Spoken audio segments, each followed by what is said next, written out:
Ladies and gentlemen, and welcome to Apex Frozen Foods Limited Q2 and H1 FY2023 earnings conference call. As a reminder, all participant lines will be in the listen-only mode. There will be an opportunity for you to ask questions after the presentation concludes. Should you need assistance during the conference call, please signal an operator by pressing star then 0 on your touchtone phone. Please note that this conference is being recorded. I now hand the conference over to Mr. Chaudhary Karuturi, Executive Director. Thank you. Over to you, sir. Thank you, Michelle. Thank you. Good afternoon, everyone, and thank you for joining us on the investor call of the second quarter and first half of the financial first half of the year 2023. Because on the call today is the from our finance team and Stellar IR advisors, our investor relations advisors. We have uploaded the investor presentation on the website of the stock exchanges, and we hope you have had a chance to go through it. While the second quarter of the fiscal typically has been the best quarter due to festive season sales on a historical basis, this year the trend has not been in line.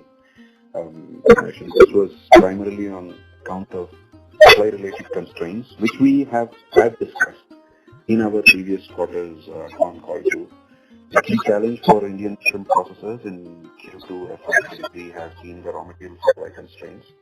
Some of the farmers had to make some premature distress harvests, which led to shortages of supply in specific sizes, especially in the medium and large sizes. So distress harvests mostly about very small sizes in the market, which are not of much use for the export in general. Again, because they were required to those markets in which our business was mainly based on, that is the US and the EU, medium and large sizes, thereby impacting our volumes sold in Q2 FY2023, which stood at 3,565 metric tons, higher by 1% year on year, but 5% lower than Q1 FY22. Q1 FY22. However, our net revenue experienced a robust growth of 15% year on year at 310 crores in Q2 FY23, backed by improved product mix and stable shrimp prices globally. The cascading effect of lower raw material supply was the higher farm gate of raw shrimp prices in Q2 FY23, which impacted profitability during the quarter. However, like I just mentioned, better realizations on account of higher share of value-added ready-to-eat products, along with stable global shrimp prices and benefit of the rupee depreciation, which is also a factor in our business, it had provided some relief. Also, please note that Q2 of last fiscal witnessed unusually higher operating margin range. The share of our ready-to-eat products increased to 27% in Q2 FY23 from 21% in Q2 of last fiscal.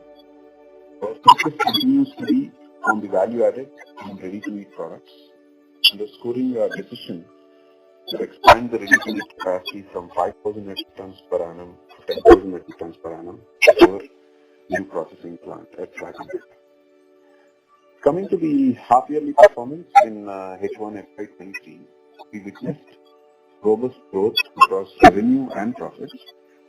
The total shrimp sales in H1 FY23 grew by 8% year on year to 7,326 metric tons, and the average realization grew by 15% year on year to rupees 817 per kilo, translating into a net revenue growth of almost 22% year on year to 599 crores.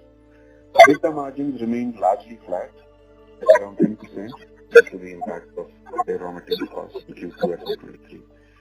After tax grew by 27% year on year to rupees 32.1 crore as against 25.3 crores in H1 of last fiscal. We are also pleased to report that our balance sheet position has improved, which was mainly impacted by the after-tax of the COVID-19 pandemic. With easing of logistical and sea transportation issues, our inventory and data positions are improving, leading to better working capital cycle of 115 days as on September 2022, as against around 125 days as of March 2022. We have also reduced some of our borrowings, and that, along with the cash flows, has led to a lower net debt by almost 14 crores from rupees 158 crores as of March 2022 to rupees 144 crores as of September 2022. We are hopeful that these metrics shall improve further by the end of the current fiscal year. Lastly, a quick update on the markets that we operate in and demand for. The USA continues to be a major market for our products, followed by the European Union. In the case of the US market, the retail as well as food service sector, which is the restaurant chains, have been doing promotions on their end to attract consumers to consume more seafood products in general and shrimp products, of course, specifically related to our company. This has mainly got to do with the current spending power in those markets because of higher gasoline costs and also higher interest rates, which are also basically limiting their spending power in general. Sales as well as food service customers are continuing their promotions by encouraging the end consumers to continue to consume the seafood products in general and shrimp products also. This is primarily in the US market. Of course, there are also inventories which have got also built up over the past 2 to 3 months because of these issues with regard to higher costs in general in those markets. That market. On the EU front, our demand is pretty steady and firm as far as our products are concerned. Share of our EU in our markets in our total sales has been improving and is almost 21% in Q2 FY20. Ready-to-eat products that were in process of getting the regulatory specification is still ongoing, so we hope to receive approval at the earliest, and the EU market will also be open to our company for that specific products which we don't have right now. It's ready-to-eat products. While our chief focus remains with the US and the EU markets, we continue to try and capitalize on any opportunistic demand from markets like China and other Asian countries, like we did in the previous couple of quarters. Lastly, I would like to reiterate that while we are being faced with challenges driven by external forces, we continue to have the potential for much higher revenues from our existing facilities and are geared up to capitalize on the growth opportunities in the future. Our endeavor remains to deliver growth and improve performance year on year. In fact, I conclude our opening remarks, and now I request the moderator to open the floor for questions. Thank you. Thank you very much. We will now begin the question and answer session. Anyone who wishes to ask a question may press star and 1 on their touchtone phone. If you wish to remove yourself from the question queue, you may press star and 2.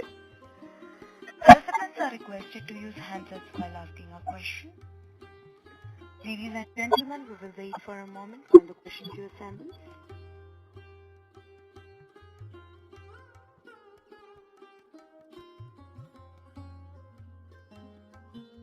The first question is from the line of Sept from Africa Capital. Please go ahead. Yeah, hi, good afternoon. This is Jinal speaking from Africa. I'm new to your company, so I just wanted to understand a couple of things. One being on your business front, as you mentioned, US and EU are your key markets. So I presume this is a fragmented market. So in terms of how we wanted to understand your thoughts in terms of how do we go about marketing and trying to win market share. Would like some thoughts on that? Yeah, with regard to our major markets, of course, mainly being the United States, America, and EU, along with the United Kingdom, we do have long-established relationships with our existing customers, which are primarily distributors in those markets who also do vendor managed inventory for the end clientele, whether it is retail, large supermarkets, or service customers. So we have been growing our volumes with our existing customers as well as finding potential customers, new customers in those markets, and also with newer products which we are developing in coordination with them, so that we are ready for providing more ready to eat and rather consumer friendly products which are easy for them to consume and prepare, which we do it in coordination with these customers of ours located in those markets. And with that coordination and also combined marketing campaigns, we also sponsor along with our distributor customers, we are able to our volumes stay consistent and focus on growing them further as the markets have just various factors. If I look at your overall numbers in the last 5 years, sales have been kind of flattish. Yeah. The sales in numbers in value terms have been flattish. For the last 5 years, you see as such the sector has been having a correction since 2018, especially from the year 2018. We have had a major correction in our unit value pricing also overseas, in the overseas markets. So that is why subsequently, once we have had our new facility also up and running from 2020, coincidentally during the pandemic year, we have been able to grow our volumes, especially this year. We have been able to grow our volumes, producing more quantities, given the support of the added advantage of ready-to-eat capability, value addition. So originally, 5 years ago, there was a major correction in the pricing in 2018.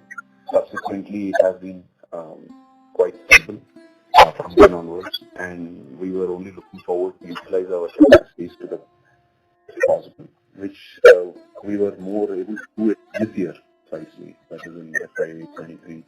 That also after getting out of all those challenges which we have had at least since the last year. Okay, thanks for that. And ready to eat, what would be that as a mix of your overall sales? Our overall sales, the ready-to-eat is currently around 25%. This quarter specifically it was 27 actually. And where do we see this in the next 3 to 4 years? Well, we are also growing our capacity, increasing our capacity. So we are confident that we will be able to maintain a 30% plus minimum. Because our major product will be in ready to cook and further value-added products in the ready to cook. But with our added capacity and of another 10,000 metric tons, we should look at minimum of 30%, I would say minimum of 30% and plus. So as we concentrate more on those products, we will be mainly to produce and deliver those products into the market. That Great. And gives a better realization and better margins as it. Great. And lastly, on the inventory, if I do know, if you look at the same 4 to 5 year period, there's been a surge in this as well. Any thoughts around that to understand what's changed there? On the inventories, we have been working on bringing them down, and we are bringing them down every quarter. We did use a good set of our older inventories, especially in Q2, and we are confident of further reducing our inventories. And also, there was for the last 2 years, the specific impact on the inventories was also COVID and COVID-related challenges, primarily because of logistics and those issues which were there, which was a major concern for the primary reason for the inventory also. But this year we have been focused, and that situation situations improved over the last 6 months. We have been able to bring down our inventories, and we'll further be bringing them down over the next few quarters, and it will be coming down to a better, position over the next few quarters. Thank you so much. Good luck. Thank you. We have the next question from the line of Lokesh Maru from Nippon India Mutual Fund. Please go ahead. Thanks for taking my question. Hello, sir. I have two questions. One is on, since we have delivered close to 7,500 or 7,300 metric tons in the first half. So any guidance on where do you foresee the next 2 quarters? Should they be equivalent or greater than what we have done for H1? As you know, Mr. Lokesh, in general, our sector, of course, the first half is usually holds the better performance of the year. And even if you recollect from our previous quarterly Concall, we did, in fact, give a guidance of a reduced number compared to what our original projection or estimate was in the beginning of the year. So, which where we were looking at a volume of around 15,000 tons by the end of the year. And currently we are working in that direction, and we hope that we will be able to get close to that for sure under the present circumstances. We are looking at our customers very closely, and we are not looking at what the numbers what we originally expected in the beginning of the year, but pretty much it would be almost similar. We would be definitely looking at volatile. We wouldn't give you a forecast of a higher number than what we did in H1. If that's the question. Sure, sir. Also on gross margins, just wanted to understand what are the drivers as such. Basically, we have average gross margin for the last 5 years been close to 32%. So one driver obviously is the distributors in the US and the competition there, the there. Another is that pricing is done in dollars, right? And this pricing which we do in INR when we source our shrimps locally. So how do you balance, or what is that target gross margin usually that you like to maintain in general? Actually, like you rightly asked, we do sell in dollars in foreign currency. However, our raw material costing definitely is based on Indian rupees as long as we source the product completely domestically. Now, things could change if we also start sourcing product from overseas or from specific places from some other or places or countries of origin. But to your question, we would be maintaining around the same rate as such, subject to, of course, factors like even the government policy on the, with overall how, those factors also play in. But with the incentives also there, with all that research is an added, which we also get. We have to consider our business was as an incentive inclusive business.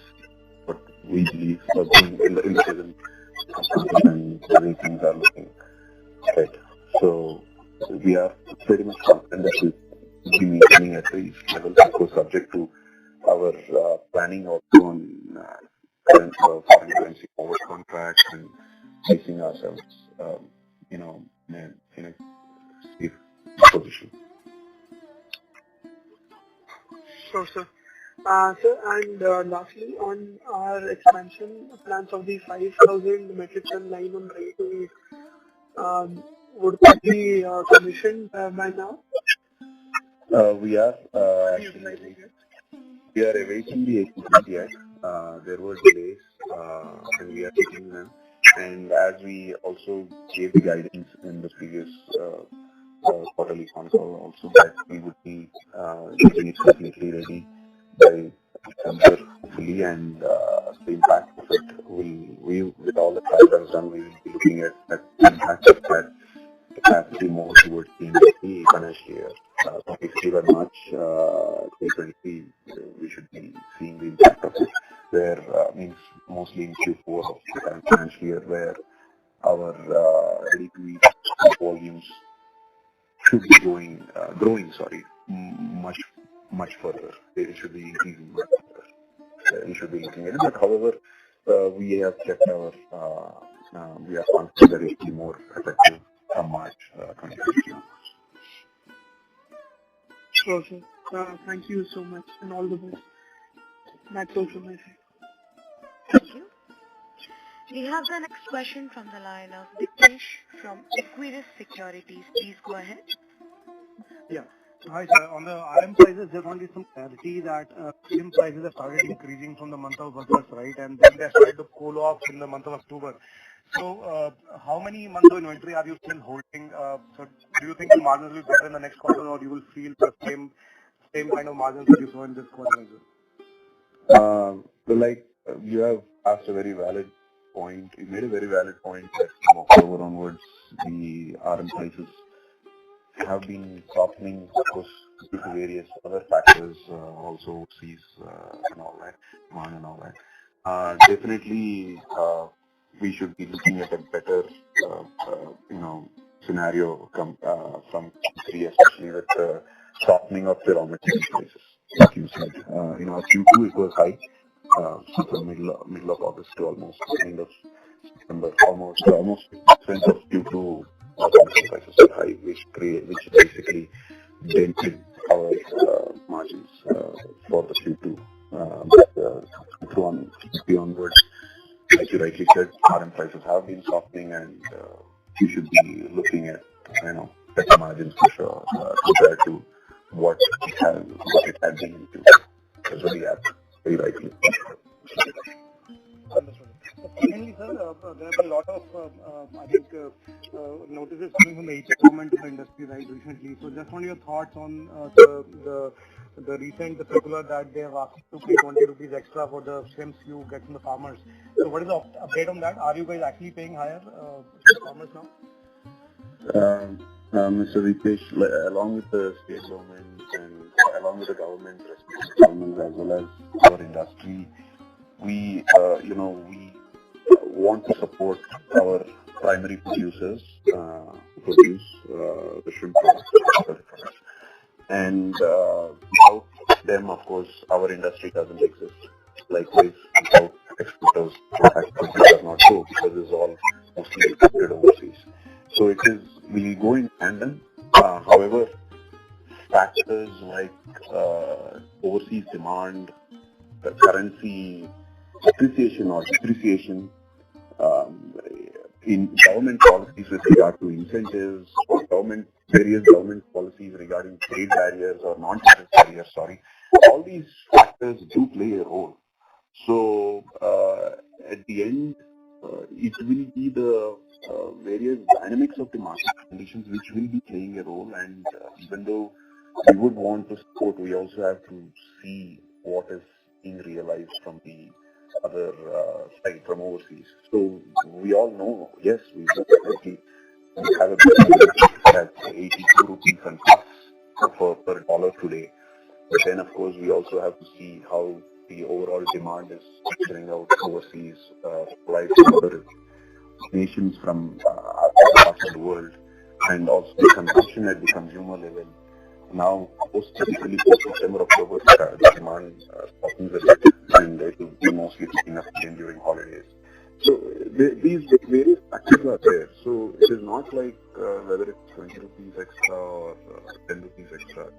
It is these market factors which the dynamics play a role, and like the producers also are businessmen, the processors and exporters are also businessmen.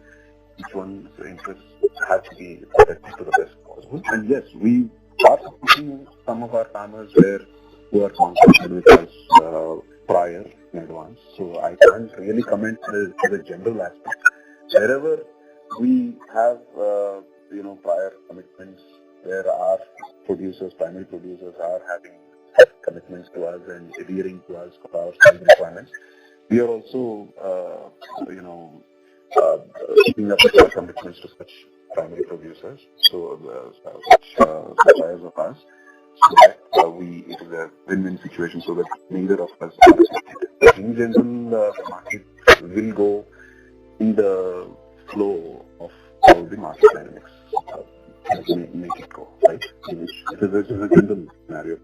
So I wouldn't really make a comment on, I can't say that whether the government asks 50 rupees today or 10 rupees tomorrow, but at the end of the day, it is how the market flows. So demand supply always plays its role. That is a major point of saying. Understood, sir. Sir, and also, I think in the previous question you answered that you have done around 7,300 tons in the first half, and you expect similar numbers for the second half also. Is that understanding correct, sir? Yeah, that is what we said. We said we like similar to the guidance what we provided in the previous quarterly call, that we would be looking at around 15,000 metric tons. We are working in that direction. In the present, there are some issues which we are foreseeing in the demand also from the overseas side. We are working with our customers to try and do that to the best possible. So we are focused on that, doing around 7,000 metric tons, at least what we are remaining 6 months to. We are focused on that. But we do hope that again, conditions of supply, we don't know how the scenario is going to be in the first quarter at this time. Like there are various factors which are also changing. The dynamics are, it is quite dynamic, varying, sorry. The factors are also varying, which you know very well. Have to keep track of the industry. So yeah, we are working in that direction with our customers as far as that is concerned. But on the, so on the supply side, our understanding was that the second crop was harvested early because of some diseases, right? But then someone also went for third crop. So the supply was expected to improve October onwards. Is there any change in that, or the supply has not improved, or has it improved? Can you just comment on that? Supply is good at this time. The issue is more on our demand side, where our customers are asking us to kind of hold shipments and kind of defer them by 4 to 5 weeks or 6 weeks, as they also right now they have a softening in their sales because of various economical related issues, whatever it is, and they are also expecting things to be improving, especially for the holidays starting from Thanksgiving, which is mostly post-November, and Christmas and New Year onwards. So it is more to do with that. So supply, as of now, supply is good. Currently, there are no issues. That's the reason. That is the answer for your first question which you raised about softening of raw material prices. RM prices also So demand from the US and Europe we understand, but how about China, sir? Because China was under lockdown for many months, right? And now it's open up. I think the demand should have been very high because their supply is also under problems. So how is the demand shaping up from China? Chinese demand has also been affected to a certain extent because China has not really pulled off from the zero COVID policy completely, and there are still lockdowns in some areas. Added to that, the moment of basically the pull off of the product from the cold storages in China also has been quite slow for some period. And our consignments, even our company's consignments which reached the destination, were not able to make it to the final destination. They were stuck either in ports like Hong Kong or Shanghai for some period, which also delayed deliveries to the customers. Especially this happened primarily in the second quarter and even to some extent this October month, example. So there were some issues even related to China. But overall, the inquiries are there, but for them also the inventory movement right now is a bit slow, and a lot of product has been reaching China after. It's like more of a pile-up at the destinations because of the zero COVID policy which China implemented or is even continuing to implement even now in some of the final destination points, especially in main ports like Shanghai and other ports like Hong Kong. There were issues. So that as those things ease out, for sure, and as we absorb those products from the products which have already reached, for sure things should be changing from there on. Understood. So lastly, on the margins, sir, we did around 8% margin if we exclude the other income in this quarter. Given that the incentives have decreased by 1.5% that the government used to give, and given the rupee wherever it is right now, it is 82 versus dollar, how do you see the margins shaping up, sir? Do you think you can go back to around double-digit levels given your value-added products also coming up, facility new coming up?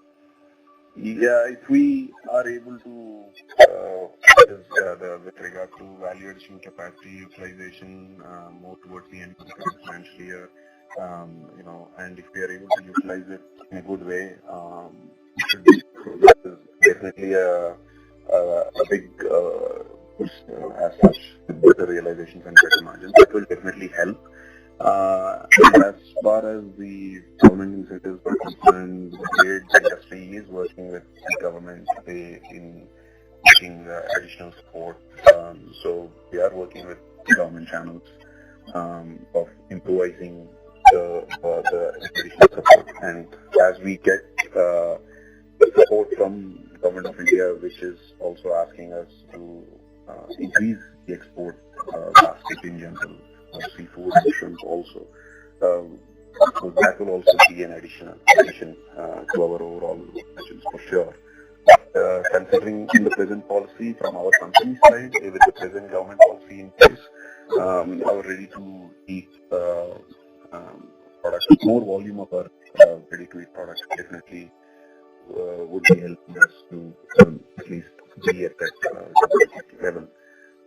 Again, we should see how things go by, but yeah, more ready-to-eat we can do. I think we should be able to maintain those sort of volume. Great, sir. Thank you and all the best. Thank you very much. Thank you. We have the next question from the line of Suhas Naik from Visa Capital. Please go ahead. Yeah. Regarding margins, already we have got 7-8% depreciation of rupee in terms of in the last few weeks actually. And in addition, all the headwinds that we faced in the last 2-3 years because of COVID or your container cost and freight cost and container availability, and plus the new government policy on incentives, all these were your headwinds. Now a lot of tailwinds are behind us now, like your normal pricing is good, and also rupee has appreciated. With all these benefits that we have, why you are still thinking we can adjust this double digit? We should be doing much more in terms of margins. Do you think so? Well, Mr. Naik, you very much rightly said, with all these COVID-related issues going behind and most of the headwinds being going out of the way and having some support with the tailwind. Yes, like you said, even the freight costs, for example, are slowly coming down. Definitely when they go high, they go very fast, but when they come down, they'll be coming down in a slow manner, which is the case right now. Definitely they are helping. But at the same time, we should not forget and ignore the fact of the impact of the overall global supply scenario, supply from other countries, for other countries like Ecuador or Indonesia, they are also placing their products in the same market where we, as our company or our country is also delivering, whether it's in the USA or the EU market or even China for that matter. So it is in a competitive environment. Definitely, we also have to keep that in mind. And if we have to talk about a country which produces, say, 1.2 plus million metric tons like Ecuador, definitely we are going to compete And of course, while India is producing around 800,000 metric tons or 900,000 metric tons. So the competition also plays a role, and we keep that as a as a factor which we will be watching definitely, and we are competing with them. So that is the reason we have mentioned. I have mentioned the earlier participant that we gave a more of a on a conservative basis. Definitely, as things will be better, our by also improvising further, and as things improve overseas, yes, should be looking at higher margins. But in the present scenario, as we know how things are giving out with the supply coming in from other countries and the prices at which our competition from other countries is mainly our competition is competing with other companies in Ecuador or Indonesia or Vietnam for that matter. That also matters.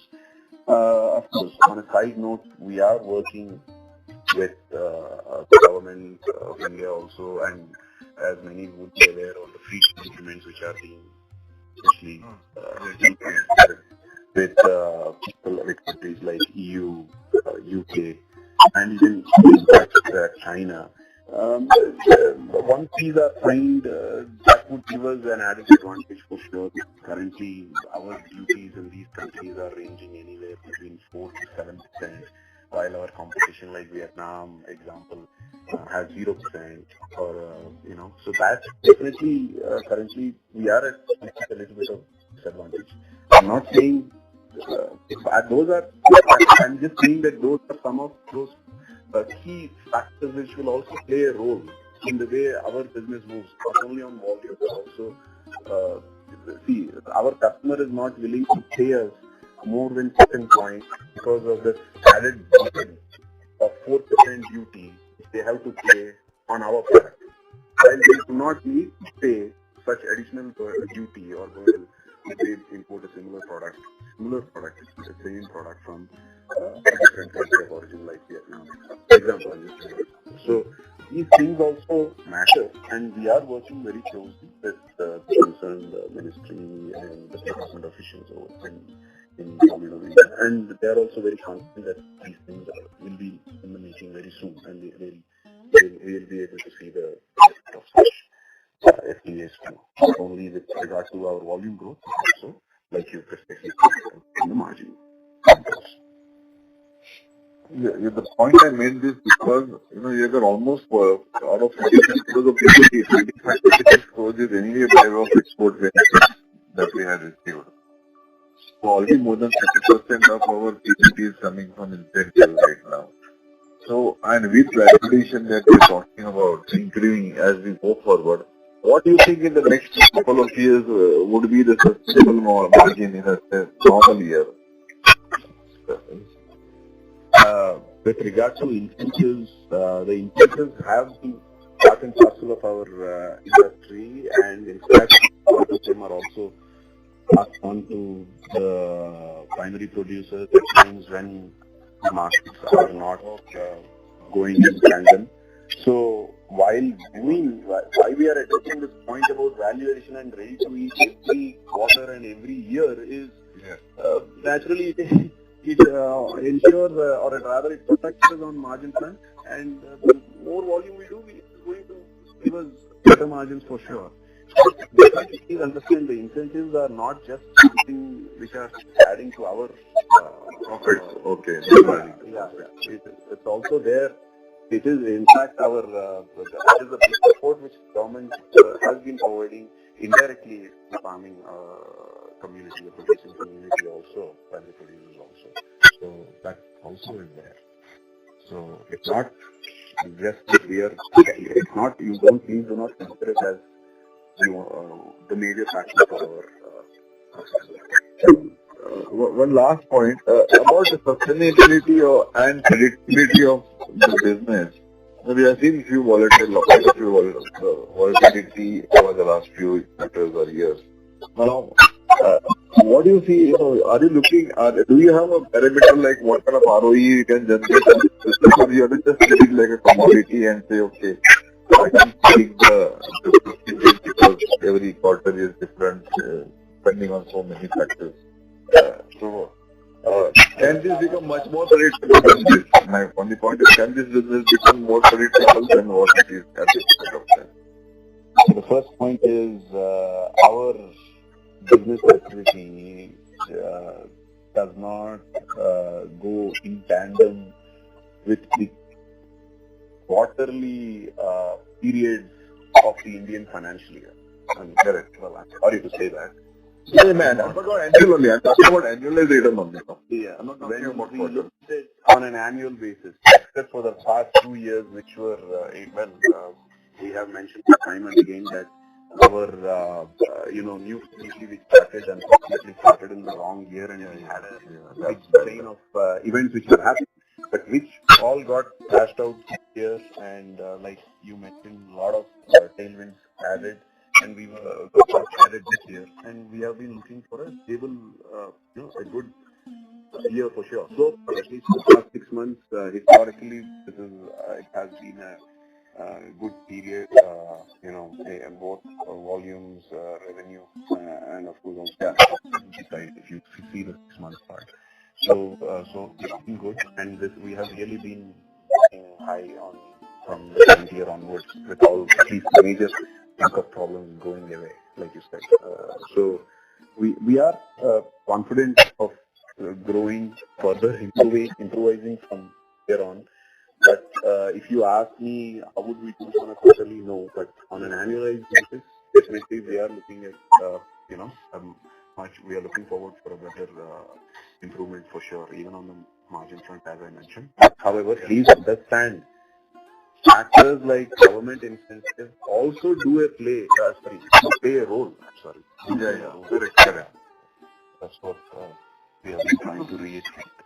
So you made a statement that 30% growth is what we are looking at. So, you're planning, or you're probably, I can say that's your aim to achieve. No, that was for the so specifically, the question was related to what extent of our ready-to-eat products, to what extent would we be selling our ready-to-eat products? That was the question from one of the earlier participants.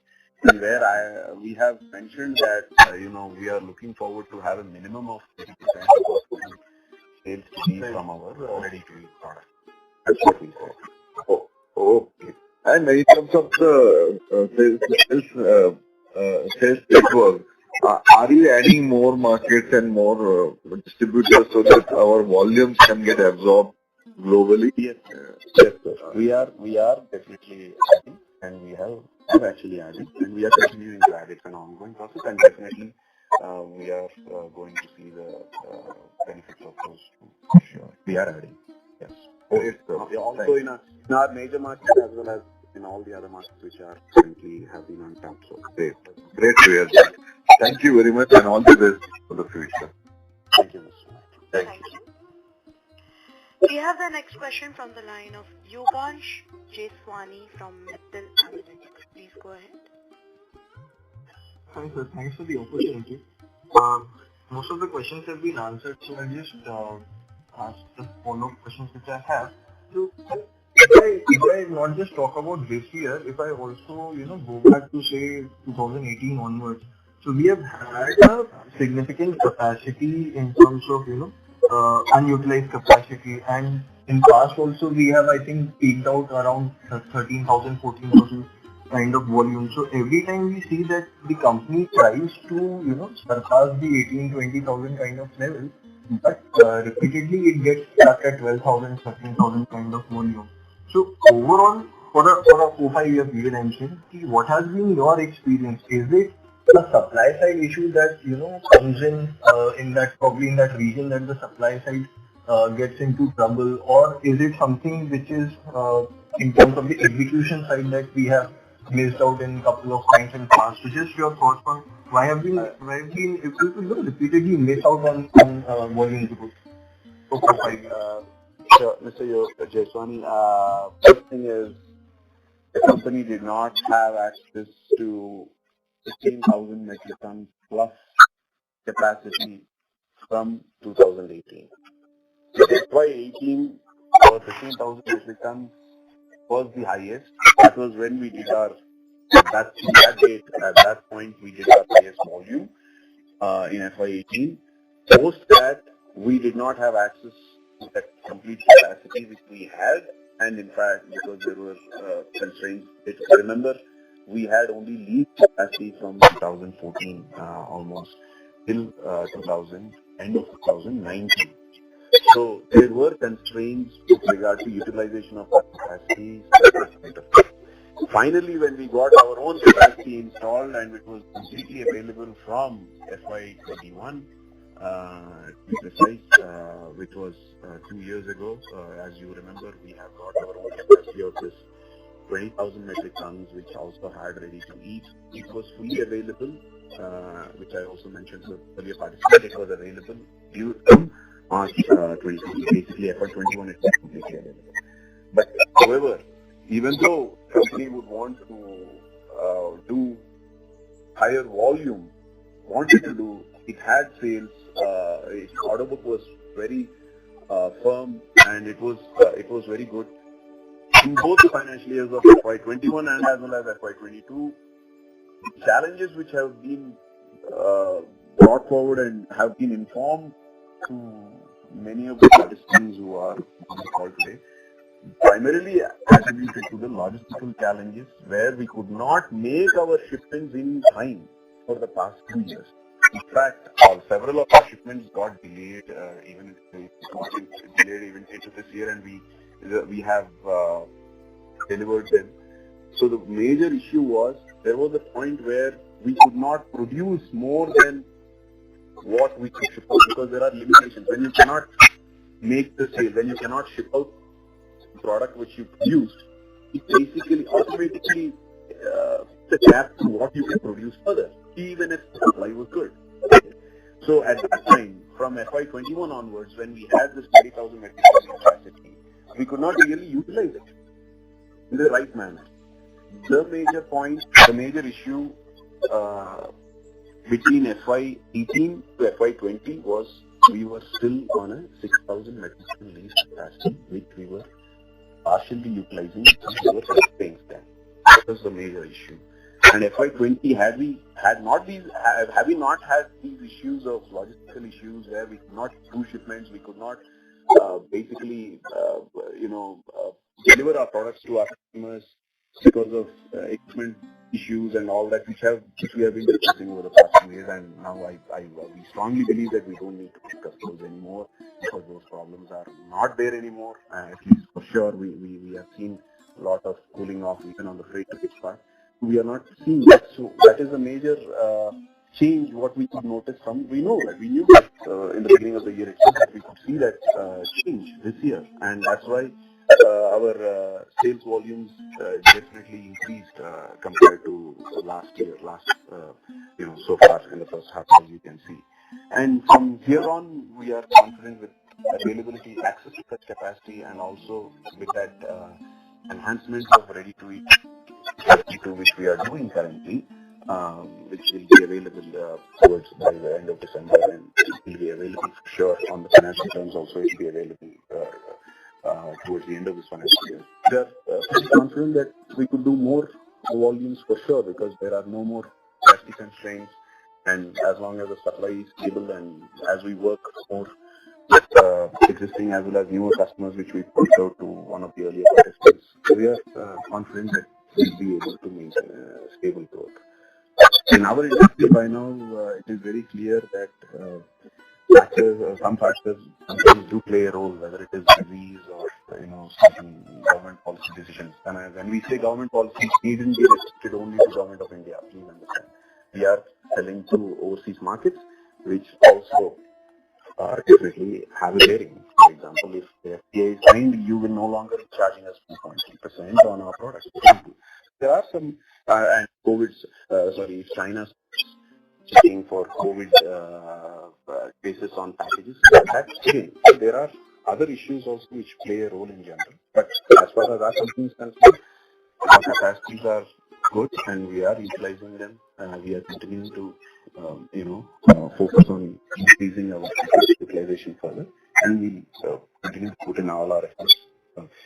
We wouldn't say this and we are renting out almost 35 to 40% of our capacity 2 years ago, right? 2 years ago, if you remember, between FY19 and FY20, both those years, we were still in a leased premises at that point. Understood. Point well taken, sir. I appreciate your response.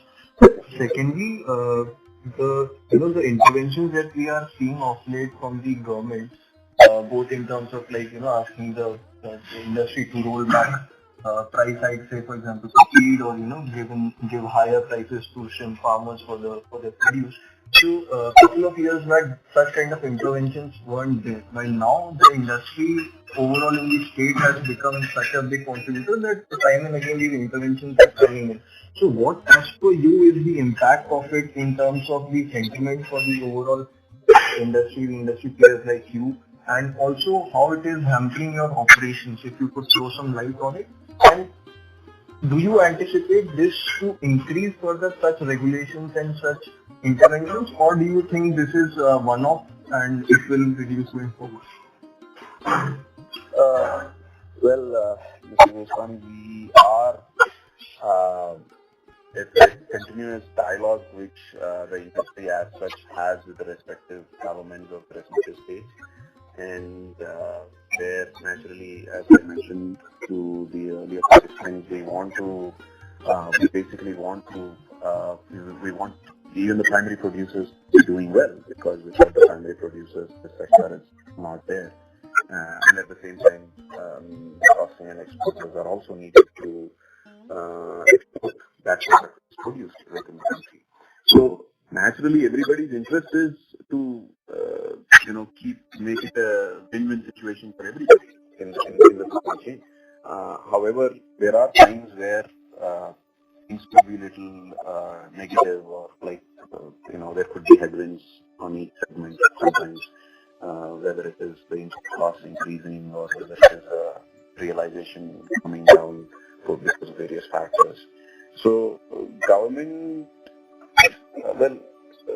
want to protect naturally primary producers also, but they are also understanding that whether it's a primary producer's business or the processing and exporter's business, end of the day it is business, and various factors play a role. They are also understanding, we are bringing it to their notice that this has got to do more with global demand supply situation and nothing to do with local dynamics alone, especially when this product or this sector is dependent on overseas business. I mean, it is not like rice or other commodity which is domestically sold.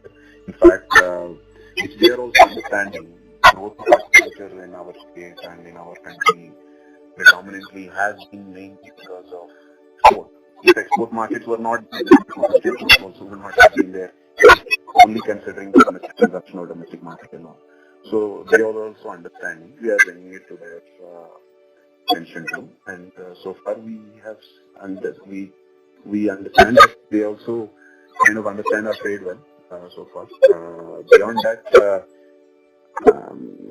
I wouldn't be able to make much comments on how, what they are doing, but we are confident that we will be able to impress upon them, and we continue to spend our efforts to make everybody understand within the supply chain and as well as government bodies that this is more to do with dynamics overseas, if any changes in pricing, etc., which are there.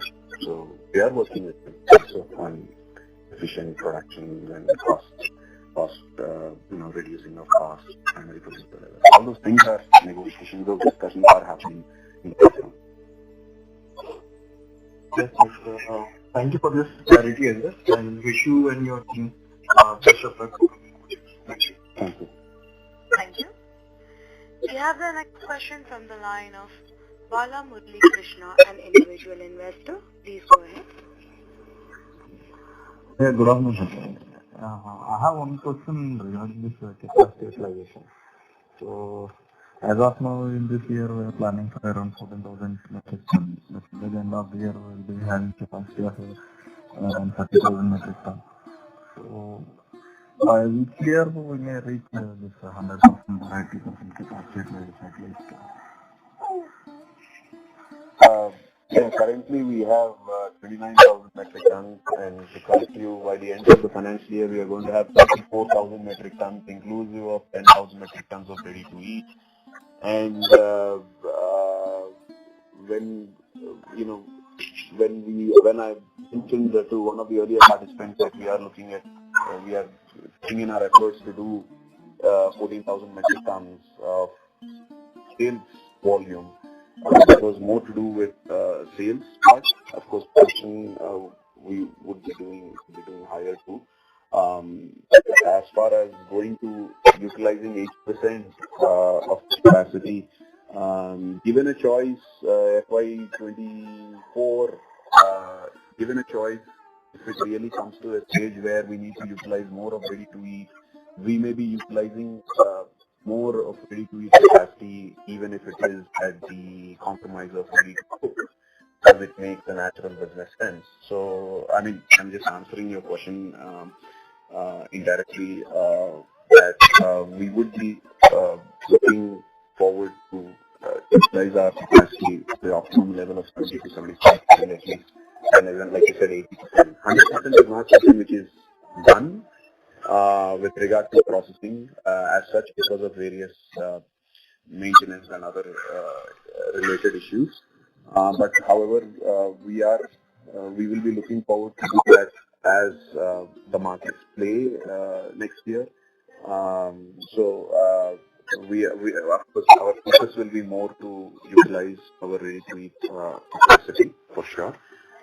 We'll be working, and normally in a given scenario, we should be utilizing the optimum capacity within 2 years, considering from this year when we started really utilizing post all these issues going by, all the headwinds going away, like one of the has mentioned. We should be able to have been utilizing at least existing capacity to the optimum by end of next year. Now we are also adding another 10,000 metric tons, so we should look in FY24, FY25, we should have 75% for sure. But again, as I said, if the situation warrants that, and if there is a situation where we need to, prioritize one over the other, even if it is at a compromise of ready to cook capacity, we will be utilizing our ready to cook capacity to the highest level. Yeah, that's a great explanation. And I have met a few farmers also here in our area who are producing these things. I have met few farmers also in our area who are producing things. As per their feedback, the feed rate is very much high, that is not able to generate much profitability to this farming. So they are reluctant to increase the farming capacity also. So do you have any thoughts on further on this? So because to increase our production capacity, we need more raw material. From farmer side, there is some reluctance in increasing that shrimp capacity, producing capacity, and also we face problem. Mr. Krishna, first thing is, it's frozen foods doesn't produce feed, so I wouldn't be able to comment much on the feed cost. But yes, as any business entity is concerned, they need to look at minimizing their costs and trying to improvise on their efficiencies and safeguard their margins. Similar way, even our primary producers, who are actually, as I said, who are also businesses, they also would have to focus on, improvising their efficiencies and reducing their costs as a thumb rule for sure, like any business entity. And getting to your question, if the farmers don't grow, if the primary producers don't grow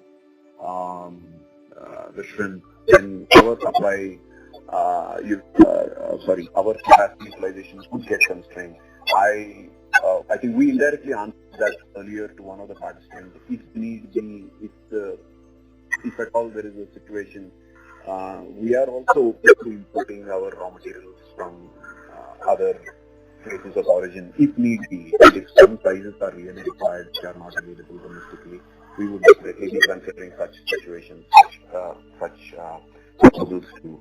And and that would directly answer if at all there are any sort of supply constraints going forward, whether it is sometime next year or whenever it is.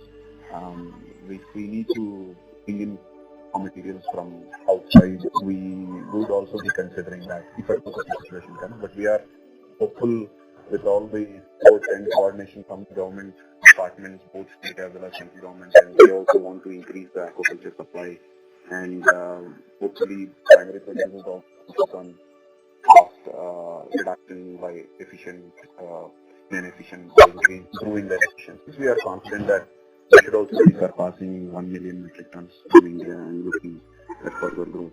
And so for now we are hopeful. All the efforts which are being made, we should wait and watch for the results at the farm level. That's all from me. Thank you for the information. Thank you. Ladies and gentlemen, this will be the last question for today, which is from the line of Vignesh Iyer from Sequent Investment. Please go ahead. Sir, I just want to know what percentage of the Q2 revenue would be ready to eat, and also the EBITDA margins, if I consider ready to eat as separate in a segment, would be the EBITDA margins coming out of that?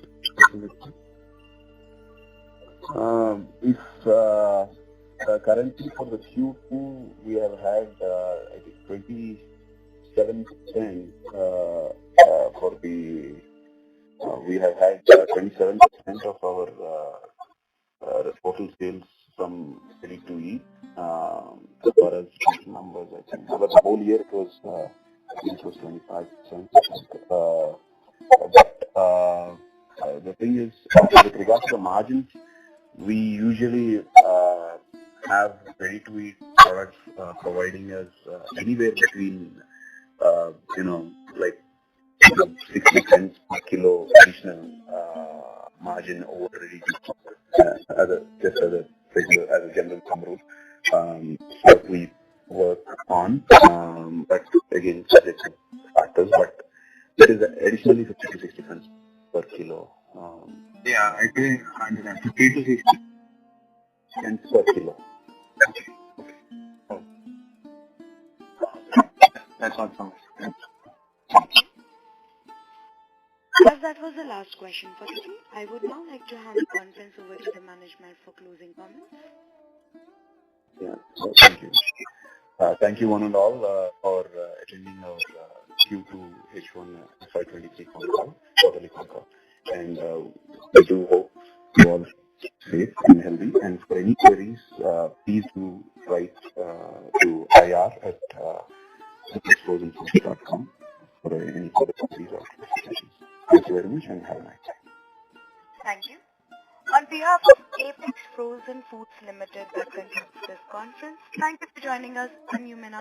Please subscribe and press the bell icon to never miss another update. Please like, share and comment.